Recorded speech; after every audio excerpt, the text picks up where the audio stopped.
did pick up kind of another consulting gig a little bit Mhm. with DTUBE. DTUBE's a really cool old project in the blockchain space. One of the first dApps I think ever maybe because they Protect your privacy and your freedom. Use a VPN. Discount code for NordVPN in the description below with a 30-day money-back guarantee.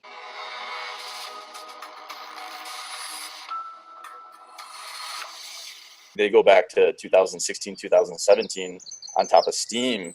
And one of the kind of the first dApps that has like a real good brand name. They had a good name on Steem. They were kind of like rivals with DLive, which has moved over to the Tron ecosystem.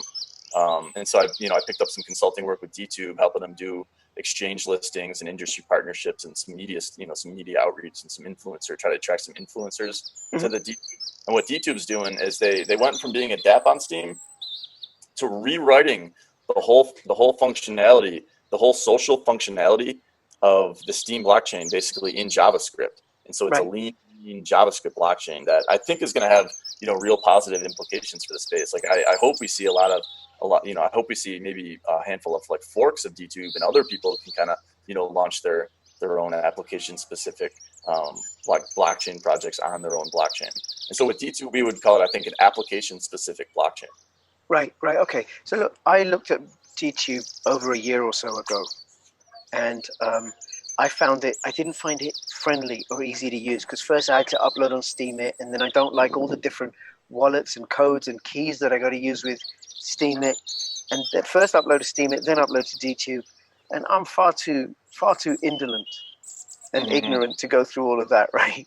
So how is it now? Is it still the same sort of structure? It's gotten better. Yeah, it's gotten better because now you only have to just upload to DTUBE. You can have a DTUBE private key. The DTUBE app actually it's built on Steem and Hive, but you don't even have to log into Steem or Hive. And DTUBE is going to have its own token now called DTC, the DTUBE coin. And so they're launching the mainnet. The mainnet was supposed to launch on May 20th, but they're taking a couple more weeks just for some final testing, and the mainnet's gonna launch on July 1st now. Right. So the website is d.tube. Okay, and then what about the upvoting and the reward and the use? I mean, how does that all differ to how it was when it was a Steemit based coin? Steemit based that. So the same kind of power based like Steem power based DTUBE power based model applies. We're based on the size of your stake, you have stake weighted vote or influence on the DTUBE chain. And so like right now I'm on DTUBE, and based on how many DTUBE coins you have in your wallet, your vote carries so much weight. You can also log into DTUBE with a Steem account and a Hive account, and with one button the person on the other end, if they have all three accounts, can actually earn all three tokens. So really slick. Hope to see more apps kind of take this multi-blockchain approach. Yes. And I think there is going to be more and more movement from YouTube and Vimeo to decentralized platforms. Is DTUBE fully decentralized on the new blockchain? Yeah, essentially, it's a new blockchain. It's going to kind of run like Steem does with leader nodes instead of on Steem you call them consensus nodes. On the EOS we call them block reducers. On DTUBE they're called leader nodes. And so right now I think there's 10. We might expand. They might expand that to 20. And then guys like yourself, influencers, crypto guys. We're trying to attract people like that. Maybe some exchanges, and we're going to vote them into the leader node slots to kind of show network strength and they would be able to earn the tokens for processing the blocks and securing the chain. Okay. Well, I want to ask you something about that afterwards because I am interested. Anything else, David? Yeah. What's been up with you on your? I know the YouTube plight. How's the plight of? Oh my God, it's horrible. It's horrible. It's really horrible. I'm getting the kind of views that I was getting in my first couple of months on YouTube. When I would ask my cousins and my friends, please subscribe and watch, I'm getting that level of views on some of my videos. I post first on BitTube, and they're moving over onto PeerTube's open source protocol, so it'll be fully decentralized. Okay. They're porting everything over, and then I post on Library at the same time, and then I post on YouTube a day or so later. But YouTube, I don't know if you know, they censored They deleted David Icke's channel the other day, and also this. They Oh, deleted. they finally got rid of Ike. Yeah, I saw Ike on the London Reel, and then I went to his YouTube, and I'm like, how was he still on here? Like, Yeah, but based on just their based on like the precedent they set. Like, if you figure that, but he actually did get kicked off. yeah, they kicked him off. Wow. Facebook kicked him off a few days previous, and there was another website, Southfront. Now, Southfront provided independent news and news, not even analysis, of what was going on in the war in Syria. So if I want to find out from a non-mainstream perspective, I don't want to go to Russia Today or the BBC or CNN or Al Jazeera. Delete the whole channel. No warning, gone. Mm-hmm. That's crazy. It, So, okay, would you consider ever not, like, do you think there's a day where you just never go to YouTube again? I think that day's coming.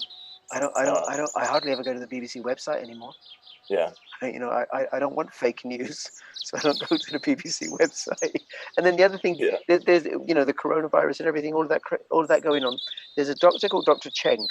He's an American doctor, right now based in China, working with a guy called Dr. Peng, who is doing these trials on where they're using vitamin C to treat people. And Dr. Peng had a trial of 50 people, all hospitalized. They used megadose IV vitamin C, including 2 people who were near death. All 50 of them recovered. The kind of results that hospitals in the UK and the US aren't producing.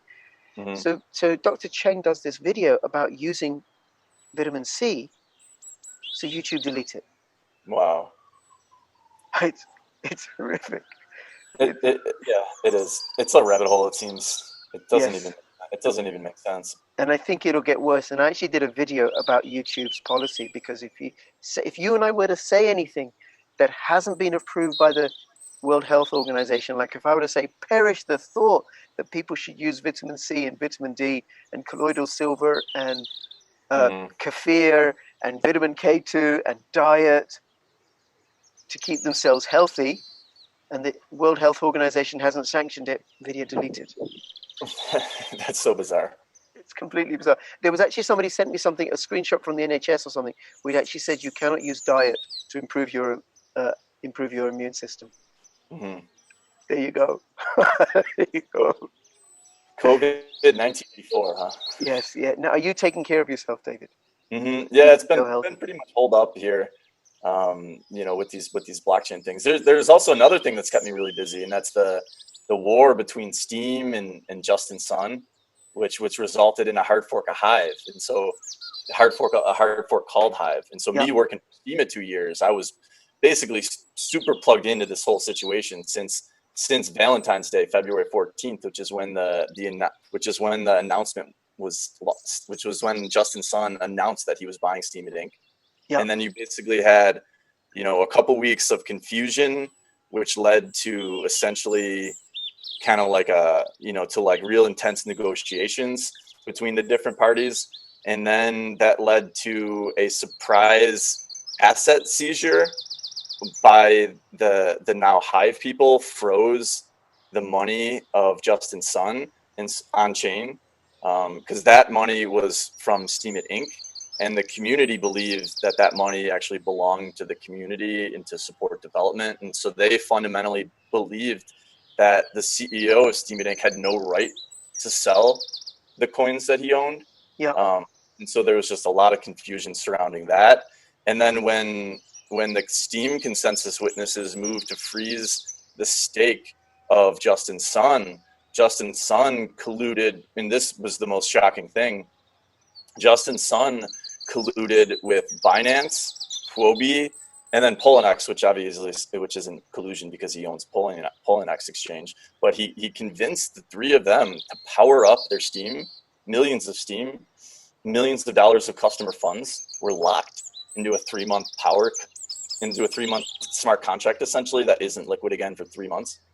And then they used that to vote out all of the Steem consensus witnesses and vote in Justin Sun's sock puppet witnesses.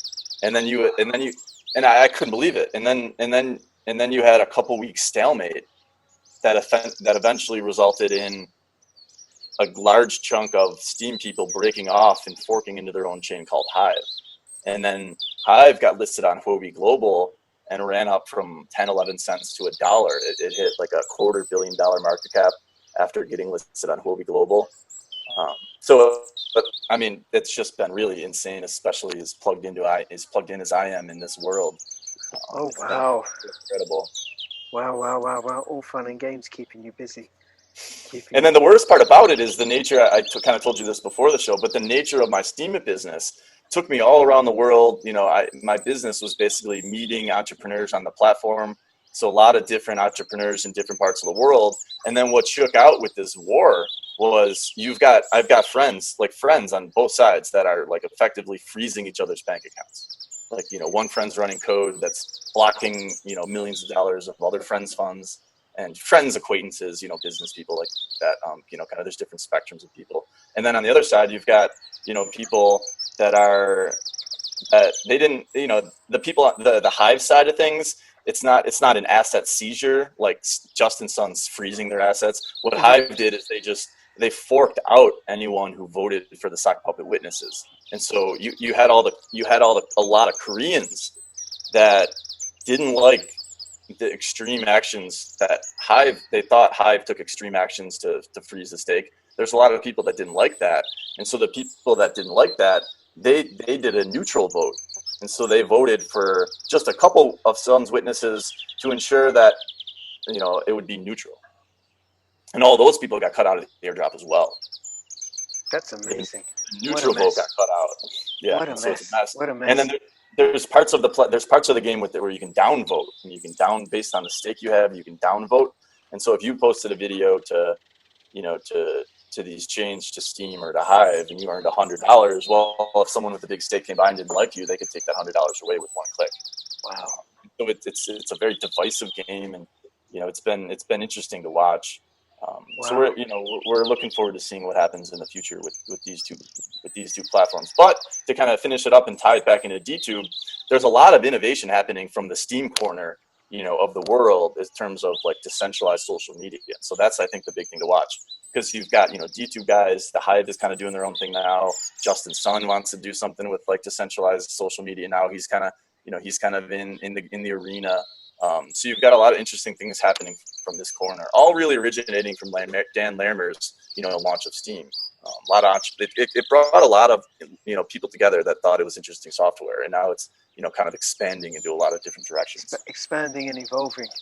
Mm-hmm. Very good, David. Thank you. Listen, thank you so much. And one of the things I want to say, because often people say, "Oh, this shouldn't happen in crypto." You know, I thought crypto was different. And from my social work background, no, it's just human beings everywhere doing what human beings do. Whether it's this sector or that sector or this group or that group, it's just human beings. Yep. Right. So listen, David, I'm going to have the links for VSYS and Tachyon in the description below. And if people want to find out more, I invite them to go check out those links, go check out the Telegram groups. And David, thank you so much for coming back on, and hold on, because I want to speak to you about something straight after. And for everybody who's watching, any comments, questions, so we've covered VSYS, Tachyon, DTube, Steem it, Hive. Is there anything else? I think that there's quite a lot, right? Yeah. And a little bit about the coronavirus and censorship. So if you have any comments about any of those things, put them in the description below. And between now and when I see you next, please keep filling your pockets with VSYS profits. This is Crypto Rich and Crypto Dave signing out. All the best. Bye-bye.